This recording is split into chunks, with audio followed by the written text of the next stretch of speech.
Welcome back to the latest episode of the Flex Success podcast, where we teach you how to be less shit. As always, we will be your co-hosts. I'm Lizzy, and this is Dean. Now, if you find value in this episode, be sure to give us a like, subscribe, and drop a comment below on YouTube.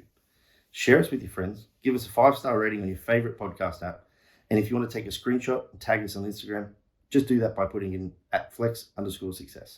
And while you're on Instagram, you can check out everything we offer, from our ebooks to courses and programs. You can book a consultation or inquire about coaching via the link in our bio, or you can do that on our website. Enjoy the episode. Listeners, welcome back to another episode. We And do not have a viewers. guest today. Oh yeah, and viewers, of course. I can't forget about the YouTubers, of course. How are you, Dean, all the way in Portugal? I am well. I feel like I have a guest on the podcast, but I don't. Because we're not sitting next to each other, but rather looking at each other through computer screens. Of course, I hung back in London for a little bit while Dean ducked off to Portugal, and it was time to record a potty. This is the first time we've recorded a podcast without a guest and not been in the same room. I'm pretty sure. I think it is too. Yeah. Because I'm used to, what's going to be good about this podcast is I'm not going to have a sore neck. Because you usually you usually steer the ship, and I'm almost always like looking to my left or looking to my right, and then I think like, man, I should probably look at the camera more. That's funny. One thing I do though, I look at you when I talk to you when we record these things. I'm not looking at the actual camera, so I'm probably always looking like a couple of centimeters off, which must really trip people out. Apparently, there's there's new AI apps that move your eyeballs to look right at, like, regardless of where you're actually looking when you're talking, doing a recording, the AI moves your eyeballs to the screen so it looks like you're talking to the audience. Pretty cool, hey? Or you can just do the super cool version of me where it's like, it's off to the side. I've gone elite tier podcast viewing here. I don't understand. Well, if I look directly at the computer screen or at where the camera would normally be, it's here. So it's actually looking at the side of my face because my camera's to my left. But if I look to my left, I'm looking at the camera, but I'm not looking at the screen. And I actually find it a little bit easier because sometimes you can kind of like not have the awkward stare down the camera. And are they looking at me? Are they not looking at me? But then when I know I want to look at them, I look at the camera as if it's the person, and I don't get caught trying to look at the actual person on my screen, which then makes you decide. Okay, yeah, this is very uninteresting. So yeah, here we are. What are we talking about today? Move the fuck on. We're going to talk about supplements. We're going to talk about which ones are generally beneficial, which are absolute bullshit, and then a few categories in between. Shall we just get started? Yeah. I mean, is there anything worth sharing first? I've got something to share. Do you like to see my bra? What is it that you'd like me to share? Well, I'm opening the floor for you to do so. But no. I think there may have been nip in that. I think there was a little hint of nip. Yeah, I fully just we're going to get demonetized on YouTube, and we're going to go from making no money to making negative money now. Listeners, not YouTubers. I pulled a boob out, but I put my hand in front of my boob, but it wasn't quite in the right position for the first split second. So this is actually, you're welcome. This is actually a very good way to get viewers up on YouTube. We have far more listeners. So anyone that is listening and wants to see Ted. Should I get a boob out every episode to get our viewers up? I'm willing to take one for the team. It really only leaves us with 2 episodes, and then it's like, all right, cool, seeing the boobs. That's true. That's very true. But boobs aside, there's something we're sharing, which I think is actually pretty fucking cool, is Flex Success as a business is officially going to the Olympia in regards to having a client that is competing at the Mr. Olympia. Not just the Mr. Olympia, Liz, but the Mr. Olympia Masters as well, which comes first, which has only happened in the last 2 weeks, and it's fucking cool. Something to celebrate as a that is very, very cool. Yeah, as a company that has a heavy foot inside the bodybuilding industry, it's very cool. So we've got a classic competitor that's going to be competing at the Mr. Olympia. His name is Daniil, and we have Logan. Absolute freak, by the way. Yeah, and so is Logan. They both are. Logan, I think, and you know what? They're both really humble dudes too, which is actually quite nice to coach people like that because Logan's a long-term friend acquaintance of ours. We've known them for quite some time, and he only just came on board just recently, 10 weeks ago. So it's a bit of a quick let's finish this off. Whereas Daniil's 20 weeks out, having just won his show, I want to say about 7 weeks ago now. So yeah, gonna be. Why did Logan wait so long to start coaching? Logan's always coached himself or been coached by Patrick Tour in the past. So I think it was kind of like he was doing a bit of a hybrid approach, and then he got to that 10-week out mark and was like, you know what, I don't want to do this anymore. I just want someone to come in and take over. So, Logan and I have done some work together in the past. We did an off season together before he got his pro card at the Amateur Olympia in Vegas many years ago. And so it's like a re-team up. It's cool. That is very exciting. And congratulations, Dean, because as the coach, I know that's a big deal. Yeah, it's as very well. exciting. Do you feel pressure? Honestly, no. You know what would be fun? I feel more pressure from Logan's than I do from Daniil's, because I know Logan knows how to get himself in shape. There's no question about that. He can suffer. He's done it plenty of times. He's a coach himself. Yeah, and I know, letting the reins go for him is one of those things. Like, as a coach who's coached himself for a long period of time, is difficult to do. But I know he also trusts me. But he's been coached by one of the top coaches in the industry before, in Patrick Tour. So there's always pressure to compare. But not really. I don't, honestly. Because you're confident in your abilities. Yeah. Whereas Daniil, I see a lot of opportunity for improvement in the approach, where I'm just like fucking rubbing my hands together. We kicked off his diet like 3 days ago. He's 20 weeks out. He's currently in a bridging phase, and the food I gave him was honestly in a bridging phase. Yeah, so like going from coming out of like a contest preparation where pharmacology is high, having a bit of a rest, you bridge into the next one, make sure your health metrics are fine. Oh, like a transition phase. Get your weight up. Yeah, transition's a good phase. Good terminology. He said to me, "I've never eaten this amount of food," and I said, "Oh, in volume or in calories?" And he said, "Both." And I was like, "Oh, I was conservative." So it's going to be. Does he stay lean year round? Well, having not known him in the past, I couldn't answer that with any kind of accuracy. But he is still currently very lean. He could get stage ready within 10 weeks, no problem. So we've got 20. It's going to be a matter of like sort of feeling things out and seeing how he responds to this initial phase, and then we kick into fat loss and try and land that ship.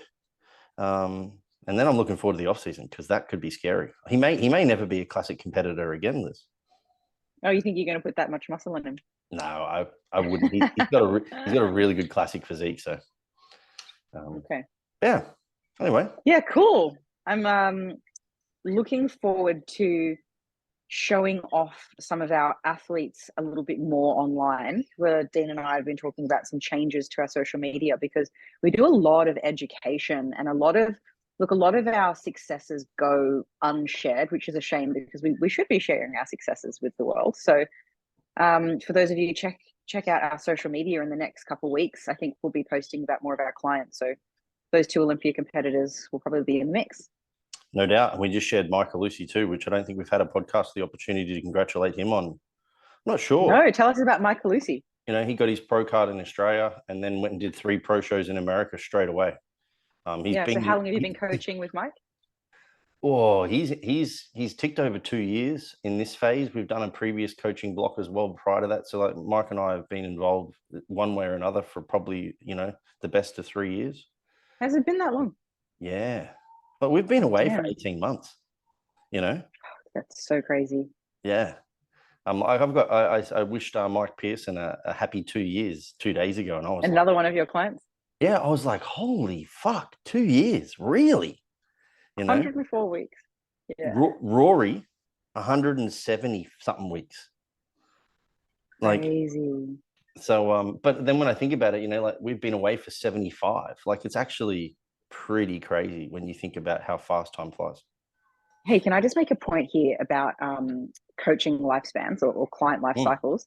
When just for people who have listened to our previous podcasts and heard me say that if you're coaching a client for years on end, you're probably a shit coach, that is relevant only to Gen Pop clients who have a goal to like lose 5 kilos and keep it off, lose 20 kilos and keep it off, whatever. It shouldn't take that long to reach some sort of Gen Pop goal. And then you should be getting your clients to the point where they understand how to maintain it on their own, because you want to be helping them build independence, not building dependence on your program or whatever. But when it comes to competitive athletes, you can always be more symmetrical. You can always be better at posing. You can always build more muscle, and building muscle is a really fucking slow process. And that takes years, maybe up until the point that the athlete, guy or girl, wants to retire, because you do a competition, you learn, then you have this extended off season where you strengthen the weaker links and you compete again, rinse and repeat. So comp preppers kind of have a different life cycle to Gen Pop. Yeah. And arguably, if provided the coach is constantly getting better too and isn't just stagnant in their methods, they get better and better and better and better with more time under your belt too, because you have the opportunity you learn the body and more, the person. Push them more, like understand them more. Like, so, you know, it's been incredibly fulfilling to have guys like Rory and guys like Alex Connors, who's in the 170-week sort of range too, and all of these guys that are in that range. So, I mean, it's an exciting time. We've got Ethan coming up too. He's just about to jump back into a pro show this weekend in Spain, and then we'll see him in Portugal in 4 weeks. And Rez is back into the pro stage again in 10 weeks. So, like, Flex and bodybuilding. I'm really looking forward to meeting Ethan. Yeah, you know what? You're lucky too. You'll meet Ethan, and then you'll also meet his wonderful fiance, Maz. Except she should technically be 1 week post her final comp, so she will have had a bit of food. She'll be super happy and chill. Yeah, well, Dean and I are going to Portugal, listeners. And that happens to overlap with Ethan's show. So we're going to meet him for his bodybuilding competition. Definitely have all you can eat sushi after as a post-show meal. I've already told him I'm taking him there. That and Portuguese tarts. So I said I'd put a little candle in a pastel de nata for him when he wins. Yeah, the tarts in Portugal are really attractive. They always wear short skirts and high heels, and they're really I'm going to put a candle in one. Not that sort of tart. And then give it to maybe Maz won't be so happy if I provide him with the tart with a candle. But hey, you know. Those tarts are more than €1. Yeah, probably. Hilarious. All right. So let's get started. We're talking about supplements because supplements is a multi-million-dollar industry. Shall I say billion? I'm not really sure. I would say billion. Probably billion. Look, this is the type of thing I should Google before we start the episode. It's definitely billion. Like, there's Australian companies that would be making hundreds of millions on their own. Right. Okay. So we're going with billion. Humongous industry, and they target a whole range of demographics, right? So there's elderly people, there's people who like to do triathlons, there's bodybuilders, there's, you know, just health promoters, fitness enthusiasts. The gullibles. And yes, very few of these people actually have some sort of scientific literacy to parse out, like, to figure out, like, what is actually, like, are these claims correct? Should I just read the marketing and believe, ooh, I can shred 5 pounds in 5 days just by taking this supplement? Ooh, testosterone booster, it will make my dick grow and my biceps at the same time. Like, maybe not. So we're going to go through some different categories. We're going to go through supplements that are generally beneficial, so beneficial for most people. However, because our demographic is mainly bodybuilders and or fitness enthusiasts, we're going to focus on that, not necessarily avoiding sarcopenia or anything like that. Then we're going to go through somewhat beneficial, and when I say we, I mean Dean. Then we're going to go through conditionally beneficial, which means really beneficial under these conditions. Then we're going to go with common, but an absolutely waste of money. So things that people take all the time that have not been shown to have any efficacy in the research. So Dean, kick us off. Generally beneficial. I think we're going to split that up again between training and performance, and then generally beneficial for health. So start with whichever subcategory you wish. Yeah, and I'll just quickly say from the beginning of this too that I want to probably just like surface level cover what most of these things claim and or aren't worth doing, because otherwise we'll be here all day. So, like, you know, we could go further down the rabbit hole, but I don't know if it's necessarily worth it. So generally beneficial if we're talking from a performance perspective. So anybody who wants to be better at any kind of performance whatsoever. Sexual performance? Academic performance? Arguably, yes. Maybe not every point. Okay. No, arguably, I can make an argument for both of these supplements on those fronts. And that's what's cool about them. In the 2R is caffeine and creatine. You know, caffeine is going to help with focus. It's going to help with maybe getting the heart rate up and giving you a little bit more, you know, a little bit more zing behind your thrust if you really wanted to use it for that. Although I would say you need to keep the caffeine dosage sub 3 milligrams per kilogram if you don't want to aid vasoconstriction or a reduction in blood flow. If you wanted to enhance blood flow, about sub 3 milligrams per kilogram will increase performance and not constrict blood flow. So give me an example of what that dosage looks like. Am I skipping ahead? No, I'm giggling because I'm just saying, like, you know, that's my sexual performance macabre for caffeine, but it's the same for weight training. That's kind of the funny thing, is we want maximum blood flow and performance. So what that would look like would be like 300 milligrams of caffeine for a 100 kilogram individual. How many cans of Coke is that? I think a can of Coke's about 20 milligrams. I'm not 100% certain on Coke because I've never referenced it for caffeine. But on average, a shot of coffee, like an espresso, could be anywhere from, say, 60 to 80 milligrams of caffeine, standardized. An espresso shot is like a mess. They've seen them as low as 30 and as high as 110, even though they claim to be standardized too, because there's a whole bunch of things that affect caffeine coming out of coffee. I would say this very quickly. If you want to use caffeine for a performance enhancing, like, ergogenic aid, you should probably use caffeine anhydrous, which is the dehydrated powder version found in things like no-dose pills for those in Australia, or caffeine powder, or pre-workouts, stuff like that. Because anhydrous is completely controlled. If it says there's 200 milligrams of caffeine, it's 200 milligrams of caffeine. Whereas if you said, I want to have caffeine from a natural source, I'm going to have an espresso shot, or an Nespresso shot being the brand, or any brand for that matter, you're guessing. It could be a huge range. Yeah. So from a performance perspective, the efficacious dosage for caffeine that is regularly found to be beneficial for, like, increasing things like strength and power and whatnot would be 3 to 6 milligrams per kilogram of body weight, taken in one full dose at around about the 30 to 45 minute mark before your intended bout of exercise. I have my hand up like a child. So my question is, does this change dependent on body composition? Like, if somebody's got a really lean 100 kilos, walking around really lean, versus somebody that's quite overweight that might have a lean body mass of like 60? Yeah, look, I'm not familiar of any research that has looked at, say, like, those suffering from obesity and caffeine. I would say it's for normative populations. So, like, anyone that would sit within what we'd classify as standardized, like, or the standard deviation of, like, what is considered to be, and I'm going to air quote rabbit fucking thing, you know, like, healthy body fat ranges, or like maybe like a BMI range of somewhere between 25 and 35, because they're typically the individuals that are being recruited in the research from universities to then, because most people are average. Yeah, to be used as guinea pigs. So, and that's also the thing. This is why there's a 3 to 6 milligram range, because everybody has their own genetic individual variability with regards to how they tolerate caffeine, and also, like, how fast it's metabolized and how much it affects things like sleep and whatnot. So you have to try and find your dose, but always start at the lower end and work your way up. And I would just say, as a quick little caveat, that if you care for sleep and you're a nighttime trainer, you should probably not consider caffeine as one of your ergogenic aids, because it's got about a 1 hour peak in regards to where it's maximally beneficial. And then for most people, it's still going to have negative effects on sleep, or at least it's going to decrease, or increase the latency period between when you try and go to sleep and when you fall asleep, for about 6 hours after consumption. It's a long time. So yeah, like, if you're a 10 p.m. sleeper, you shouldn't be taking caffeine any closer than 4 p.m. And that's even, like, pushing the limit. 6 hours is like minimum. For sure.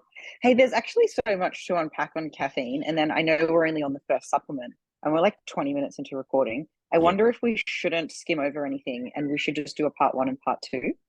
So take your time. Yeah, look, a lot of the other ones don't really require as much nuance, I don't think, as caffeine. I think because caffeine is so readily available and readily used, it requires a little bit more context and discussion around it.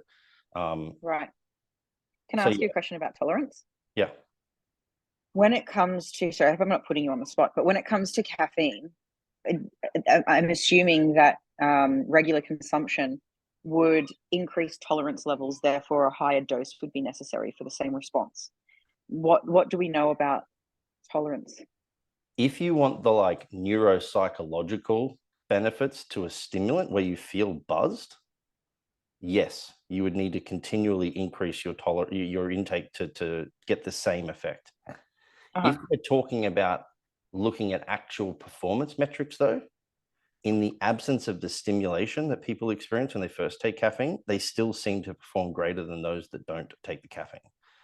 So this is one of the things with pre-workouts and the problems with people that have used stimulants in the past is they're constantly trying to chase what I would classify more of like to be like the sensory side effects and not the performance side effects. If you're chasing the performance side effects, you can almost always just say, take the efficacious dose, done and dusted. If you're chasing the, I want to feel lit up like I'm out on a Saturday night dancing, then different discussion. But you can also you can resensitize to caffeine if you do want that sort of buzz fairly quickly. Usually like an emission of caffeine or even like a 50% reduction for like a week will do a significant amount of resensitization. So you can actually do it pretty quickly. And now if you think about like the periodization of weight training, performance and whatnot, you're not always like redlining your performance and trying to go at it like 100%. There's usually periods where you back it off a little bit, like a deload period. So you could just take the caffeine out for that week. And then you're going to be somewhat resensitized. You normally don't need as much assistance in the start of your training programs. So then you still don't need as much. And then you just save it for the times when you really need it to drive what it's supposed to be driving, which is performance enhancement. And people are consuming caffeine from other things other than coffee, of course. But if coffee is your mode of administration for caffeine, and you feel like, I don't know, it's that ritual that kind of gets you in the mood for training and gets you in the vibe, you could also switch to just decaffeinated coffee. So you still have that ritual, you still have the flavor, you still, maintain the habits that you're used to, but without the caffeine if you're going through a sensitization phase. Yeah, absolutely. And there's an argument to the that sort of olfactory response too in caffeine. Like everybody knows the smell of coffee, and sometimes that's just enough to be like, "Ooh, I'm ready," So that's an absolutely fair point. Yeah, I remember when I don't take pre-workouts anymore because I abused them at a time, once upon a time, and I felt like I just couldn't have good workouts unless I was like off my tits on pre-workout. But just not having some colored sweet drink, it just felt so wrong, and I just felt like I couldn't get in the zone. So I just went for like Diet Right Cordial or Diet Ribena. Does nothing for me really, but it just helped me get my head right. Yeah, it's part of the ritual. Yeah, it's exactly part of the ritual. Yeah, exactly. I like it. All right, so we're moving on to the next supplement. Yeah, well, the next one's creatine, which is super simple. Most readily studied, readily available, cheapest ergogenic supplement that you could possibly use. Super benign in that it doesn't really come with negative side effects. The only person that may or may not have consideration for those negatives is somebody that's got pre-existing kidney disease, in which case you would have to speak with your urologist as to whether or not they see any negative side effects to you taking it. Like you could test and measure with them. But major benefit here is that it's your sort of high octane fuel source that your body creates already. And when you take it as a supplement, it gives you a little bit more available. So you should technically have more strength power. And then there's also some potential benefits down the track for like cognitive performance, maybe even some anti-aging with creatine. But you're basically just putting the fuel in the system. So I love it. So I've just written down 3 points quickly while you were talking. Maybe we can talk over creatine cycling, creatine dosage, and then third point would be types of creatine. Let's start with types. There's lots of them, but there's only one that is legitimately good, and that is creatine monohydrate, the original. When I say legitimately good, I mean like we can undeniably say, hey, based on the research, this thing works. And it works for 99% of the population. You can expect roughly this kind of performance enhancement. All the other ones have all been designed in an attempt to try and minimize some of the gastric stress that some people would experience on creatine monohydrate. Like it can give some people like a little bit of a funny stomach. There are false claims about creatine monohydrate being fluid retentive, like you can see the fluid retention in your face, or like you become like a bloated water buffalo. I always hear creatine makes you gain water weight. Yeah, they're unfounded. You do hold more fluid within the muscle cell, but it's inside the muscle cell. You can't see it. It's a good thing. Yeah, it arguably would make you look better, not worse. It's not like, you've come off a flight and you've got fluid around your ankles. That's not. Do you remember this one time I don't know where we were going, but we stopped over in Sweden somewhere. My feet on the flight got so fat. I couldn't, it was Switzerland. I couldn't put my feet back in my shoes because my feet got so fat. So we had to ask them for socks from first class. And I just walked around the airport in these like ridiculous socks. I do remember it. So creatine doesn't do that to you. No, it does not. I remember because I remember their chocolate was good. I remember the chocolate was good too. Yeah. So that's types. Like stick with monohydrate. It's the cheapest. It's the most tested. I'm not familiar with it, but a fellow that I caught up with actually just yesterday in Portugal, Lucas Aoun. I hope I just pronounced his last name correctly.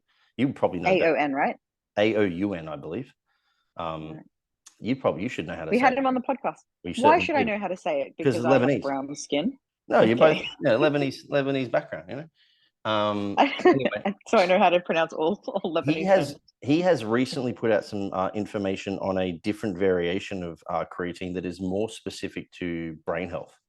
I'm not even going to try and remember what it was or talk about it, but it's essentially creatine attached to a particular thing that then has some benefits with regards to like what creatine does in the brain. So if you're interested in more of the cognitive benefits of creatine, check out his stuff. Boost Your Biology is his page. So yeah, shout out to very smart guy. Very cool, dude. So dosages? Dosages 5 grams a day, every day for the rest of your life. Okay, meaning no cycling. No need to cycling. For those that are unfamiliar, just means you take it, then you don't. You take it, then you don't. You take it, then you don't. Yeah. Previously, it was thought that like it became less effective over time, but you don't really. Once the cell, like inside the cells within inside the muscle tissue, are saturated in that they can't take up anymore. It doesn't take much to sustain saturation. Of which case, then you can just keep using it if you want to saturate the cell. If you wanted to use creatine, arguably to like overreach or like make you go beyond what your natural capacity is, then you could cycle it and just use it in the back end of like a training program. But like, why would you want to like decrease your performance for the majority of your program just to make the last bit better when you can just make the whole thing better? So like, you know, but 5 grams a day would do the job. If you had to and you could, it is arguably a little bit more efficacious to take it with either a protein source or a carbohydrate source, just because of what both of those things do with regards to facilitating better assimilation of that particular nutrient. So not necessary, but better. Okay, cool. Awesome. Was there any supplement number 3 for generally? No, the 3 points that I wrote down about creatine was types of creatine, dosage, and cycling. Yeah, cool. Happy days. Yeah. Happy days. That's all. They're the only 2 that I could actually pick that I thought are generally beneficial for everyone that I could. Why? Yeah, but under the health. So that's under performance. Sorry, I should. Oh, sorry. Let me go preference that, because there was nothing else. Like having worked in the supplement industry, they're the ones that I knew that if I ever sold them to somebody, they could leave and I'd be proud of what I did. Everything else always comes with a little bit of I'm not sure how I feel about that. Yeah, that's good for my sales budget, but maybe not their back pocket or their, okay. So for performance, caffeine, creatine, there you go to. For health is a little bit more difficult to discuss, I guess, because you don't typically see the benefits from these as acutely as what you would with caffeine and creatine. You know, like you take creatine for a couple of weeks, you get stronger, or you get more muscular, or whatever it may be. Creatine gives you the energy. With these ones, you're not really going to notice them so much unless you have a large deficiency, but rather there's 5 of them that I'll go over. Rather, these are things that are likely going to be beneficial because it is consistently common to see them deficient in most individuals, and that you won't typically get them from dietary means, so like from your nutrition. And that's why we're going to say that these are probably beneficial or generally beneficial for everyone. So first one's vitamin D, largely unavailable through food, available through sun exposure, but not everybody gets fantastic sun exposure. And there's also different times of the year that it is completely impossible to get that depending on where you live. And let's not forget that we're usually covered up as well because we're not naked in the wild. So even if we do get sun exposure, it's probably on the back of our hands and our face. Yeah, so generally not enough. Dosage for that one could range anywhere from as low as like 1,000 IU up to 10,000 IU. So it's pretty impossible to give a gauge on it. What you can probably say though, and again, like everybody just, let me just asterisk this entire fucking podcast. Is like everyone responds to dosages differently to a point. And that is that if you went to your doctor and you got a vitamin D test and you were below the threshold for what they deem to be like within a healthy range, usually you can raise that range by about 10 points for every 1,000 IU you add in per day. So like the range you'll see for people in Australia, at least, is like typically going to be somewhere between 50 and 100 is where they'll tell you to sit. So if you get your blood test and you're at 40 and you just want to get into the 50s, you only need 1,000 IU and that'll bump you 10 points typically. It is a fat soluble vitamin. So typically you have to be cautious of fat soluble vitamins because if you take too much of them because they are stored inside the fat, they can become toxic if you have too much. However, vitamin D seems to be a little bit different in that it doesn't seem to cause toxicity. So you can actually afford to take more initially and actually load it like some people would have with creatine in the past and then drop your dosage down. But otherwise, unless you're like suffering from major vitamin D deficiency, I would just take the daily dose. I think it would be fair to say that most people can get away with, at least in my experience, looking at various different individuals' blood works, and that is around about the 2,000 to 5,000 IU per day is pretty consistently well tolerated. I would imagine that people with darker skin that live in countries with not a lot of sunlight are probably more susceptible to vitamin D deficiencies, and therefore this probably, oh yeah, okay, so this would be even more necessary for them. Yeah, because people with darker skin require more sunlight for the same amount of vitamin D. So like a white person doesn't need that much sun exposure, and they're synthesizing a lot of vitamin D. I could do one nudie run down a popular road and I'd be done for the day. You know? Whereas I would probably need to lay there for hours. My white skin would just be like, zap that shit up. Next up would be fish oil. Largely, most individuals, especially in developed countries and westernized diets, don't consume enough omega-3 fatty acids. Fish oil will give you that. There's actually fairly decent research on the like active constituents of fish oil. I'm just going to use their acronyms, which is EPA and DHA. That's the stuff inside fish oil that is important. That roughly above 2 grams of those combined per day has some fairly like significant benefits for individuals, even suffering from things like anxiety and mood-related disorders, but more specifically, more commonly associated here would be blood cholesterol management, which is a silent killer. So if you can get that in, happy days. Absolutely. That normally will result in taking somewhere in the vicinity of around about like about 7 normal 1,000 milligram fish oil capsules per day. That'll give you 2.1 grams because they're normally 300 milligrams combined. Have you ever taken fish oil tablets and like burped up this gross taste? Oh, I have. I got one stuck in my throat in high school. It lodged there. I knew it was there. I knew what I was in for. I went green, ran to the fucking like medical place, vomited everywhere. And they were like, go home. And I'm like, yep. And then I couldn't take fish oil for years after that. I was, that's so gross. Oh, it was so gross. Thankfully not. This is probably no substitute for eating foods rich in good fats, in omega-3s. No, this is the interesting. So this is the cool thing is that like there are other fats that you want to consume as well, though. So like depending on like what your caloric standpoint is, like if you're in a deficit or if you're got an abundance of fats available, and you want to have like a diverse range of fatty acids coming from nuts and seeds and oils and all the good stuff, whole eggs and salmon, And then you don't want to have it from salmon because you want all those other ones. Then you could substitute the salmon at least this way. But I think when I looked at the data on salmon, it's roughly, you have to do roughly around about 150 grams raw weight, I think. Don't quote me on it, but it's somewhere in that range per day, every day to get enough. 150 grams though of salmon is about like. I know, but it does mean that you have to consume it every day, which not a lot of people do. And it's expensive. Yeah, fair. So most of the time, I think supplementary wise, fish oil is worth it. If you're vegan, there is actually a fairly decent swap, and that comes from seaweed, I believe. So you can actually seek out a high omega-3 fatty acid supplement that is vegan, that isn't fish oil, should you have issues with that. Perfect. Can't remember what Love it's called. You may be right in that we may just be doing the generally beneficial supplements today. Yeah, we'll do a part 2. Hey, quick note on supplements.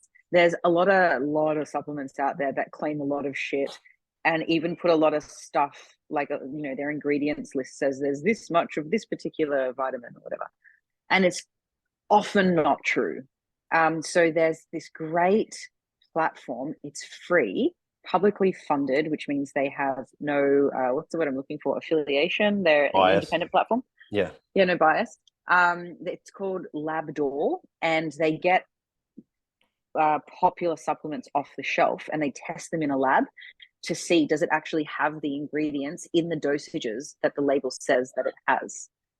So if you're using a supplement that's quite popular, look on Labdoor and see what it rates as. And they used to, I'm not sure if it's still the case, but they used to get their funding though via kickbacks if you purchase through their website. Oh yeah, do that because you're not paying any more. It's just they get a small percentage and you help fund the platform. Yeah. It's kind of like self-serving. It's like the companies want to give them the kickback because they want their supplement on the website, but then they also know they're going to be tested. So it's self-serving. Yeah. That's a good one. Thank you. You're a good one. The third supplement in the generally beneficial for health would be zinc. Again, you could technically get this nutritionally from your diet, but again, it's just almost always underconsumed in most people's foods. You don't need a lot of it, but it's involved in a whole bunch of biochemical processes. It's worth everybody having. From a dosage perspective, it could be as low as 10 milligrams a day and as high as 50. You don't want to do mega dosing zinc for a long period of time though, because it can then potentially leach other elements like copper, and then you'd have copper deficiency. So yeah, would that be considered anything above 50? 50 is like the sort of top end regular daily dose that most people will be fine on. If you were consuming like a lot of like things like oysters and that types of stuff that have like a large quantity of zinc, then you wouldn't need any, or you'd be using very little. But you would also be disgusting because oysters are gross. Yeah, as a food lover, that's the one food I just can't get on board with. It's a sea snot. It's texturally shit and it tastes like salt. It's just salty water. Like there's something about oysters that make me angry. They're just so disgusting that I want to punch someone in the face. They're yuck. I think it makes you angry because it makes me a little angry too. Is because people want them to be like almost like the lobster-esque type seafood. They're like, they're like the posh food. Yeah. And I think like, how many of you motherfuckers are eating these while blocking your nose? Or you're doing the classic like, oh, I love oysters, especially oysters Kilpatrick. I'm like, yeah, covered in fucking bacon. Like, I think it's the bacon that you like, mate. Yeah. We were talking about in our friends group this morning, you may not have seen it, about someone said, we're talking about wild boars getting caught. Oh, right? I've eaten one of those. I ate a wild boar in Bolivia. Super quick story. I went on I don't know, do you want to call it a safari? I don't know. With my ex, we went to Bolivia and we went to the Amazon jungle and slept in the fucking jungle. And I didn't know this until we arrived, but we only were able to eat whatever our tour guide caught. So it was a lot of fish and a wild boar one night. Sorry, Dean, proceed. Well, no, this is a fantastic story because I used the wrong terminology. Joe was actually talking about wild hogs. Now, I think that could just be the colloquial term for Americans. I'm not sure, right? I'm going to Google it while you tell this story.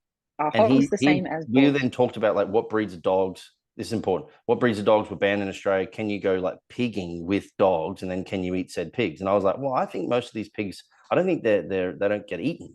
Like the meat is tainted. It's gross. So there was a discussion. There was a discussion around like if it was a boar or if it was a wild pig or if it was a hog, and which ones are edible and which ones are not. And then the next. How did this come up? I can't remember. The next boar is a non-castrated male swine. Okay. But anyway, a hog can be either male or female. Right. The next side shoot to that was, no, I think they are eaten. Just like pigeons, which are considered pests, most people probably wouldn't want to eat a pigeon. And I was like, we ate a pigeon in Romania, remember? Yes. I was like, well, I've had pigeon and it's whatever. Like, it doesn't really taste that delicious. Oh, because he said it was delicious. Matt said it was delicious. I was like, And then Joe was like, Oh man, I've had pigeon before. It was delicious as, and then he proceeded to tell us that it was cooked in butter and had bacon. And I was like, mate, like Cardboard would be again, delicious. any Yeah. meal tastes good with bacon. Yeah. Yeah. So yeah, that's Oh, how full stop. Okay. that's how it all. I don't know how we got there, but basically, oysters suck. Bacon rules. I would have Is that to the take agree with home? you. You know. Yeah, that's the take home. That's the Hmm. nuts and bolts of this podcast.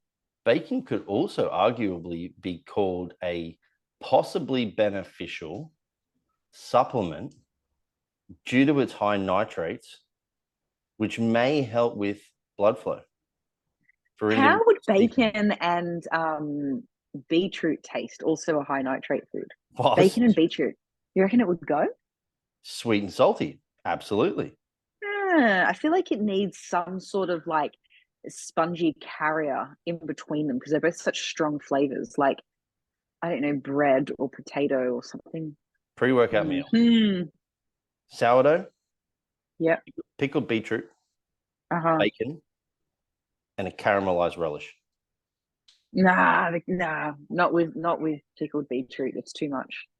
Okay, But I reckon I can get on butter then. on board with sourdough and bacon, but really crispy bacon. Like if your bacon doesn't snap, it is undercooked. Yeah, maybe a light spread of like a light cheese. Not too much fats. We don't want too much fats. Ooh, go with lightest Philadelphia spread. What was like 2.5% fats, Yeah, I can get 10% on board that. protein. It's Not basically light yogurt. Philly, but lightest Philly. Yeah, Because do you know, I looked the other day, Dean, the fat difference as a percentage from lightest Philly to light Philly, it goes from 2.5% fat to 10% fat. Yeah, it's huge. It's like, bro, that Yeah. is an enormous jump. Yeah, for those in Europe, you can also do quark. Quark. Yeah, quark is. I don't. Maybe in other places. Who the fuck do I? How do I know? But quark is also low-fat cheese spread, essentially. Mm-hmm. Good. Delicious. There you go. I feel like I've derailed us with random Pre-workout interjections sandwich of is stories. perfect. The next supplement is magnesium. Similar sort of thing to zinc. Not going to really. Well, it's similar in that its benefits are long listed with regards to what it does in the body. We're talking about muscle function, glucose metabolism, brain function, relaxation, nervous system support, blah, blah, blah, blah, blah, blah. People always quote this number of like, magnesium is involved in over 300 processes. And then the next one will be like, it's involved over 302 processes. And the next one's like, oh, like, there's a fucking lot of them, basically. And people will name 5 and then say etc. because they can't remember anymore. But saying etc. makes it sound like they know more. Or it tails off. And it also does this and this and this and then yeah. Anyway, etc. Magnesium's great. Again, like if we're talking about deficiency wise, somewhere in the vicinity of like 300-ish milligrams per dose, anywhere from 2 to 4 times per day, depending on when you want to use it. I will say this though, it is typically very important to make sure that you get one that is referred to as being chelated. So for that word, for people that are looking for that, is CHELATE. But what it means is like any of the magnesiums that end in ATE will typically be beneficial. So you've got like things like glycinate or threonate or biglycinate. Like that ATE implies that it's chelated, and that just makes it more bioavailable, as opposed to say something like a magnesium oxide, which you just shit a lot of it out. Or even the only one that I would say is potentially steer clear of that does end in ATE is magnesium citrate. It has like a really, really, really, really, really intense osmotic effect in the stomach. So when you take it, it'll pull water, and you will, maybe just explain osmosis for those that don't just know what water that is. flows towards it. Essentially, would be the approach thing. And because it pulls water through into that citrate attachment, you often need to empty your bowels within immediate urgency. So if you are backed up, that is such a polite way of saying you need to do a shit. Yeah, if you're backed up, take citrate. It'll do the job. But if you want just consistent magnesium benefits, then opt for the best one. Honestly, would be like glycinate or biglycinate. Unless you're going to use it specifically for sleep, then I think that currently the trend is to move more towards a threonate. It seems to have some additional benefits. Again, something that probably Lucas would be very good at covering there as well, and I'm sure he has for actual sleep support. And yeah, somewhere in that range of like 200 to 300 milligrams per dose is pretty good. I would say that the most efficacious time to take that would be like with carbohydrate-based meals if you're trying to support carbohydrate metabolism, or it would be like post-workout for recovery and relaxation, getting yourself into like a relaxed state, and then similar pre-bed. Hang on, are you suggesting that people take magnesium 3 times a day? They could do, yeah. Okay. Most of the time, once to twice a day will be sufficient, though. Okay. Another one. Last one's protein powder. Okay. Yeah, right. So Dean and I were discussing what category this could go into, but then there's also the discussion of, is protein powder a supplement or is it a food? Mm-hmm. I would say that it's a supplementary if there's food. 2 categories, it sits in the middle. It's a supplement, but it's also a food. But let's talk about it. Yeah, so I would say that traditionally most supplements are not devoid of, but are otherwise very, very, very low calories per serve.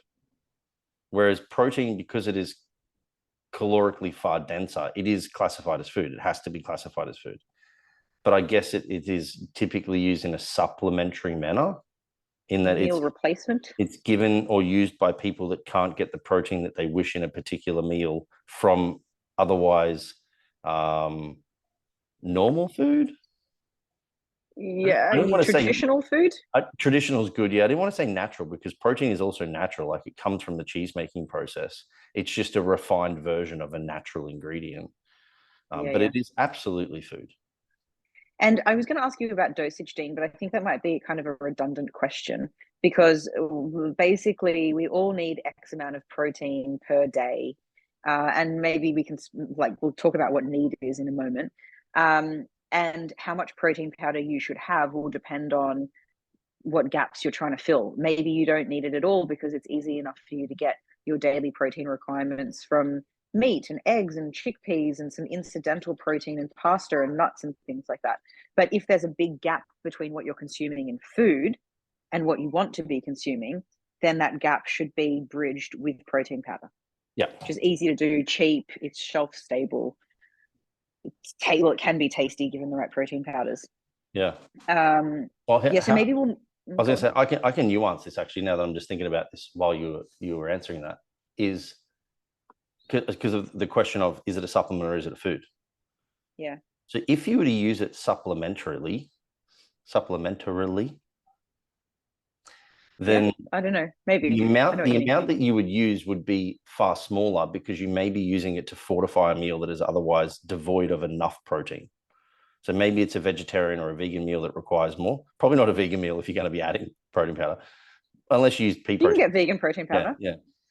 It tastes like the earth. If you were to use it supplementary, then I would say the dosage would just be used just to bump your protein to that meal quantity that you need. If you were to say, I wanted to use it as a food source, and you cared about muscle recovery and decreasing muscle loss and all the rest of it, then I would say you'd want to have around about at least 30 grams of protein coming from the protein powder in order for it to give you a sufficient amount of amino acids to then support those things. Okay, plus whatever protein might come from the flax seeds in your shake or the milk in your shake or something like that. Uh-huh. Yeah. Then the cool thing about protein powder is it affords you the opportunity to actually have less protein per serve for a maximum muscle recovery or muscle growth stimulating sort of process to be ticked off than what meat traditionally does or dairy traditionally does or even eggs traditionally do. That's one of its major advantages, is that it's kind of like you could think of it as like what's the word I want? I was going to say more condensed. It's not really a more potent protein serve than what traditional protein serves provide. Mm-hmm. Okay. So this podcast is getting long, so we'll wrap it up really quickly. But maybe you can talk us through types of protein powder, whey versus isolate, blah blah blah. Oh yeah. So first part, you have naturally occurring caseins that happen in milk naturally, and they're just, you can get a direct casein milk sort of protein powder that will come from that milking process. You then get a further refined version, which would be called like whey protein concentrate, which again, it's the curd and whey. Everyone's heard that old like curds and whey saying, like Little Miss Muffet sat on a tuffet eating her curds and whey. well, whey is the byproduct of the curdling process within cheese. And that's typically like the least messed with version of whey. Like it comes with a little bit more of those sort of like biofactors that you might see, like good healthy bacteria and a little bit more fat and a tiny bit more sugar and lactose and all that stuff. And then they can refine that even further, and they filter it and take more of the fat out and pretty much take the lactose out. Sorry. So for anyone who needs something that's a little bit less lactose dominant, then they can go to like a whey protein isolate, it's called now. Hence the name. They've isolated the whey protein. Mind blown. And then there's a whole bunch of other like versions you'll see it. So there'll be like different variations of vegan and vegetarian based protein powders. I would say that if you were going to go down the route of going a non-animal based protein powder, that you should get one that has a combination of different types of protein sourcing in it. So like, don't get just a pea protein isolate.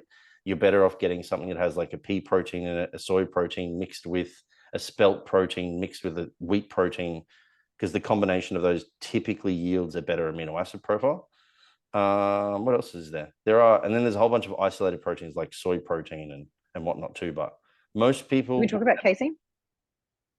Casein is the first one. Oh, we spoke about it. Sorry. Casein and milk protein. You have then whey protein, which is the more refined. Then you have whey protein isolate, more refined. And then you have non-animal proteins, which would be typically like pea protein, soy protein, rice protein. There's even where does marijuana? What's the word? Hemp protein. There's combinations of all of those. You can also get egg white protein. But most people are going to go for like a whey protein blend, which will have some isolate, some concentrate, and some casein. Okay. And they're also the most. Cool. So maybe the last point I did mention before, that how much protein we need per day, and then I said I'll talk about what needs are. If we're talking about setting daily protein targets, it really depends if you're going off the Australian government guidelines of your RDIs, your recommended daily intake, or you're going with ISSNs, protein recommendations per day. So the Australian government guidelines is 0.8 grams of protein per kilo of body weight. So I'm 60 kilos and I have to use my fingers to count. 36. No, it's not. 0.8 times 60. You said 0.6. I thought you said 0.6. Oh, did I? No, I think I said 0.8. So that's 48 42 grams of protein a day, which is fuck all. But the Australian government guidelines are set in order to help you avoid disease states. And I want to thrive. I don't want to just not die. And also I have higher protein requirements because I am using my muscles much more. So I have more to recover from. So if you're an athletic person, which you probably are if you're listening to this podcast, ISSN's protein recommendations, gosh, I hope I'm not misremembering, his 1.6 grams of protein per kilo of body weight all the way up until 3.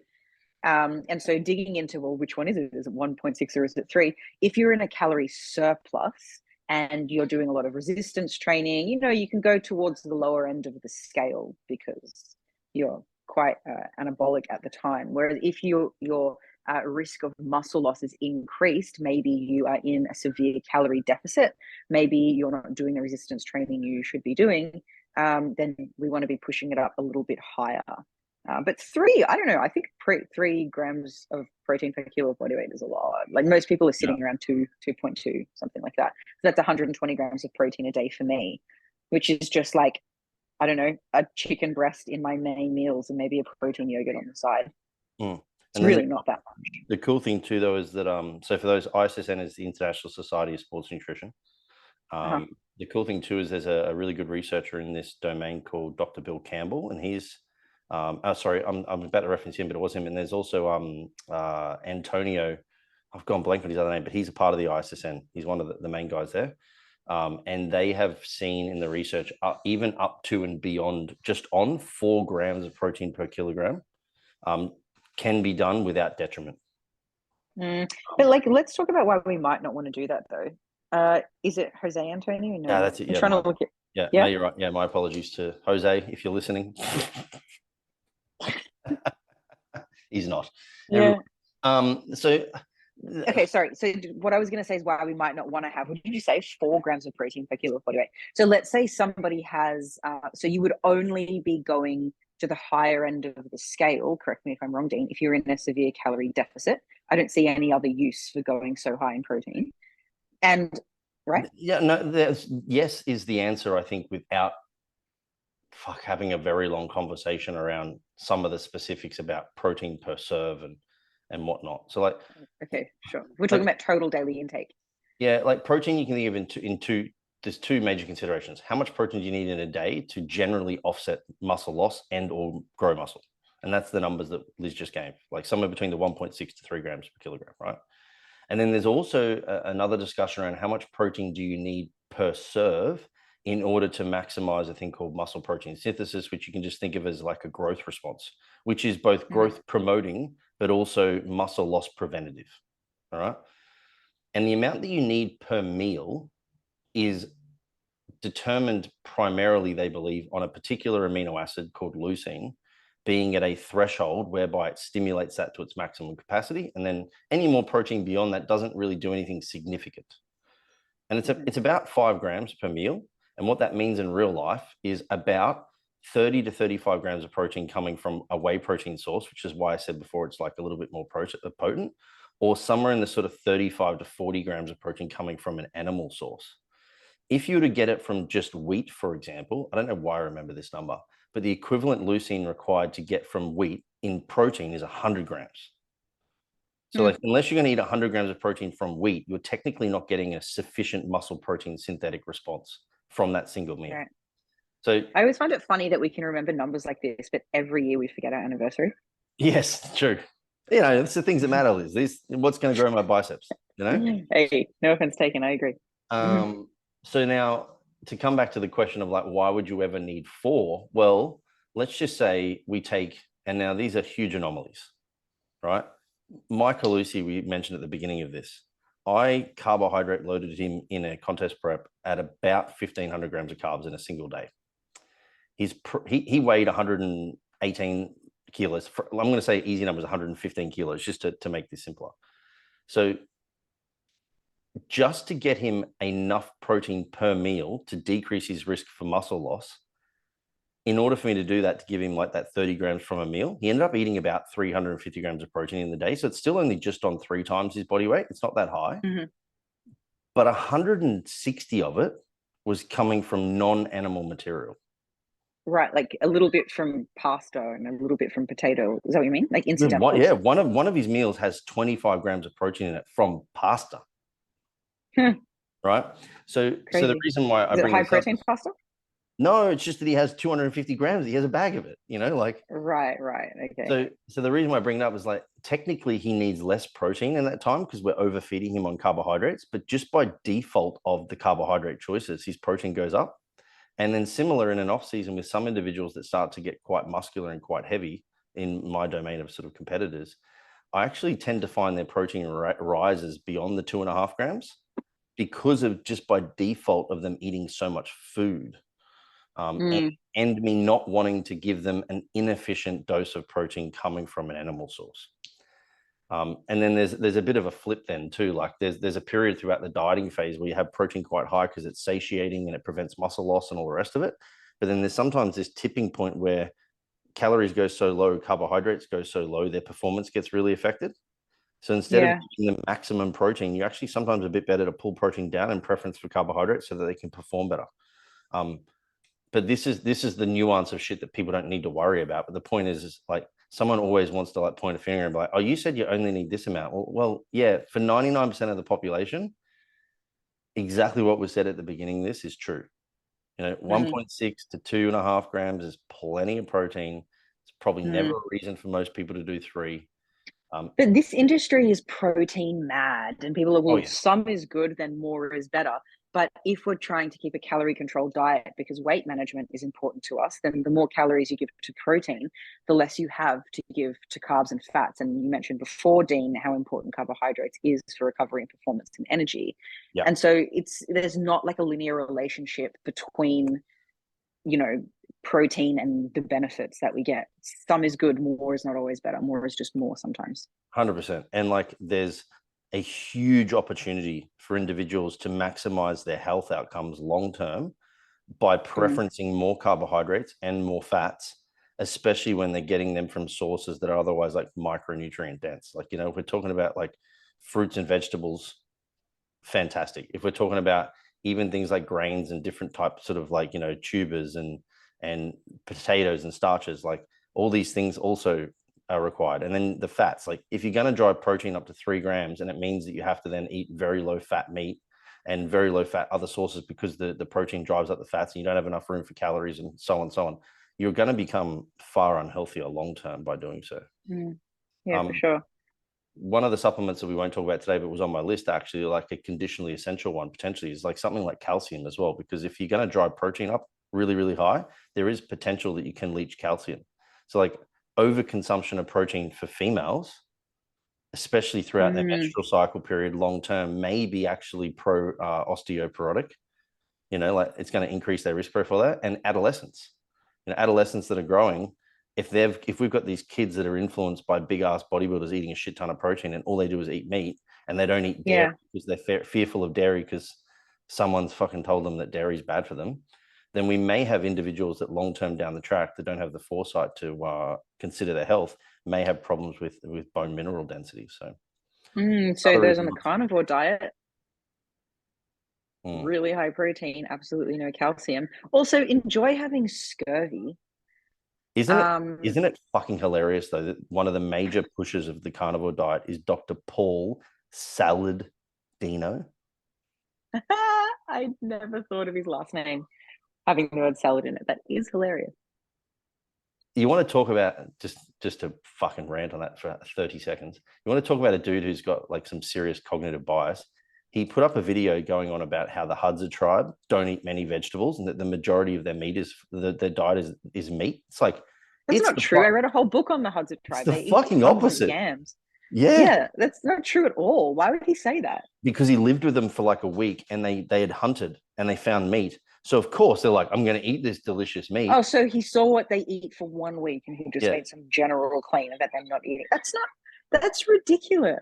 Yeah, he is a fucking Fruit Loop. Absolutely ridiculous. Dean, I would love to talk about what a douchebag this guy is for a long time, but I'm aware that our listeners don't have all day.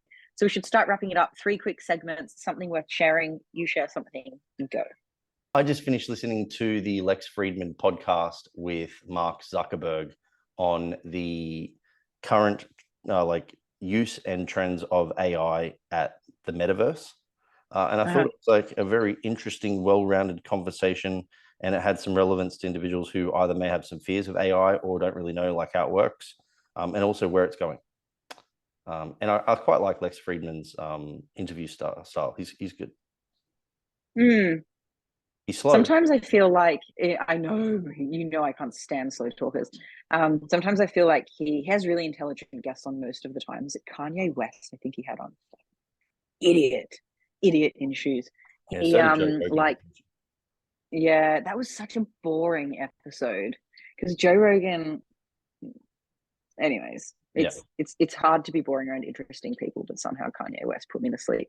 I think Lex Fridman sees the best in people and tries to pull on threads that don't exist sometimes. Case in point, Kanye West, and he tries to have this deep philosophical conversations with a potato, and it just doesn't really work. But no, like generally a great podcast. So sorry, did you explain what the podcast was about? Yeah, just about the current state of AI and metaverse, Zuckerberg's business, and where they're currently using it, where he thinks it will go, whether or not he has fears of it taking over humanity, where he sees a lot of benefit in it becoming like a customer service opportunity for AI. And he talks about like some people's fears about open source sort of data and then protection of that. And it was cool. I thought it was just like a well-rounded, like good, probably like entry-level discussion for people that just really aren't sure what AI even is and what it does. And good conversation. So my good friend sent me this podcast. This is my something worth sharing, which is on the same topic. And it was just such an awesome podcast that I wanted to share it with you too. But Dean, you should listen to the one I'm about to share, and I'll listen to the one that you just spoke about with Zuckerberg. The podcast platform is called The Diary of a CEO, and the episode is number 252. It's called Emergency Episode, Ex-Google officer finally speaks out on the dangers of AI. And it sounds like it's some fear-mongering thing around AI, and it's really not that at all. I just think that episode titles need to be really catchy. So there you go. We'll link both in the show notes, actually, so you can just click on it and go from there. But do not replace the Flex Success podcast with these podcasts. We are way cooler and much better. This is just a once-off. What are we going to call Listen to it. Supplements that make you shit yourself? Something like that. See Lizzy's nipple. I don't know. Lizzy accidentally flashes nip. Not really, but as a listener, I'm like, okay. Sure. I don't know. It's catchy. I'd listen to that. Yeah. All right. So we've done something. Nipplegate. That's what we call it. Nipplegate. Less shit tip, Dean. Don't buy BCAAs. Yeah, don't. Listen to part 2 for that. Yeah. Yeah, that's a good one. No, a less shit tip is don't buy magnesium oxide. Unless you want to shit yourself. Yeah. No, I suppose my less shit tip would be like try and use the least amount of supplements possible, because there's only a handful of them that are generally effective. Hence why we've literally spoken about 7 in total today, and one of them was food. So yeah, broken about it, exactly. All right, would you rather? Am I asking you? You have to. You know, I've got no creativity whatsoever. All right, so you're in Porto right now and not really loving it. No, I am actually. Oh, okay. That was just at first, maybe. Yeah, I think the initial part here, I was just a little bit like uncertain, but it's a beautiful city to walk around. The sun's out again. I found my groove. It's good. Okay. All right. I'm going somewhere with this. Would you rather? You didn't love living in Bucharest, Romania, did you? It was grey and miserable. Supermarkets were average. Gym was average. Yeah, okay. Would you rather live 6 months of the year in Bucharest, Romania, every year for the rest of your life, or always have really bad haircuts and eczema all over your face 12 months of the year? Oh, that's so easy. Bucharest. Oh, really? But you're living in a place that you don't like for half of your life. I could make Bucharest work easy compared to... You can make a shit haircut work. You don't know how... eczema is fucked. Yeah, I've never had it. Like, it's like a constant burn in between itch, in between radiation of... Especially when it's sunny. Like, and if I'm living in places that otherwise got better weather, it's only going to get worse. And then you're going to scratch, and then you bleed. And then what if it was mild eczema and bad haircut? Is the eczema? No, the eczema is really shit, man. I don't wish it upon anyone. Even mild eczema. A daily inconvenience versus living in Bucharest, Romania, whereby I could probably live in a nice apartment with incredible internet, find a better gym. Still a shit place. Yeah, right. Look, I didn't dislike Bucharest that much, to be honest. Like, it wasn't as good as a lot of the other places we've been to. Yeah, 6 months of that a year is easy comparatively. I just holiday every weekend, Liz.